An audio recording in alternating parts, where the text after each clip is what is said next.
Hello everyone, welcome back to my new mini vlog. और आज है पहला रोज़ा।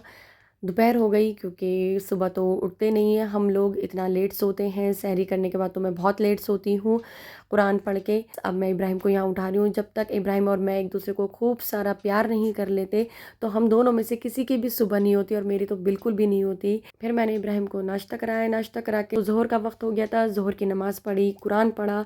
उसके बाद फिर मैं लग जाती हूँ इफ्तार की तैयारी में। तो यहाँ मैंने सारी प्रिपरेशन कर ली। तो असर की नमाज के बाद मैं ये सब तलना शुरू कर दूंगी। इफ्तार के बाद मैंने कुछ भी शूट नहीं किया था क्योंकि मेरी तबीयत बहुत ज़्यादा ख़राब हो गई थी। तो ईसा ने कहा जाओ तुम 2 एक दिन के लिए अम्मी क्या रुक कर आ जाओ, थोड़ा रेस्ट कर लो, बहुत ज़्यादा तुम्हें थकान हो गई है, कब से सफाई में और काम में लगी हो। तो मैंने सोचा ठीक है। तो चौथे रोज़े को मैं निकल गई अम्मी के घर जाने के लिए। घर जाने से पहले मैं गई डॉक्टर के पास, वहाँ से ली मैंने अपने लिए मेडिसिन, क्योंकि मुझे फ़ीवर भी था और तबीयत मेरी बिल्कुल भी ठीक नहीं थी। मेडिसिन लेकर मैं पहुँच गई घर, और अम्मी के घर जाके तो इतना सुकून मिलता है। वहाँ जाके मैंने ज़ोहर की नमाज़ पढ़ी, कुरान पढ़ा, और मैं सुकून से सो गई। अम्मी के घर पे जो नींद आती है वो शायद ही कहीं आती हो।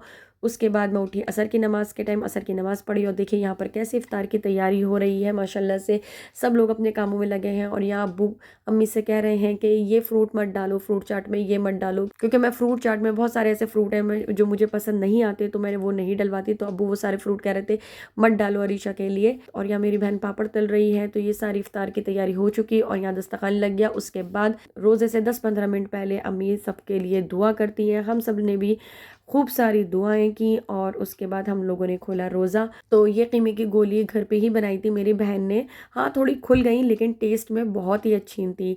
तो हम लोगों ने आराम से बैठ के सब ने इफ्तारी की। इतना अच्छा लगता है अम्मी के घर आकर, इतनी रौनक मिल जाती है, सब लोग होते हैं। फिर खूब सारी हम लोगों ने इफ्तार के बाद बातें की, और खाने का टाइम हो गया। और यहाँ अम्मी सबके लिए खाना सर्व कर रही हैं। हम लोगों ने खाना खाया, और इब्राहिम भी यहाँ आकर इतना खुश हो जाता है माशाल्लाह से अब्बू के साथ। तो वो कहता है बस मुझे अब्बू के पास से ही बिठा दो।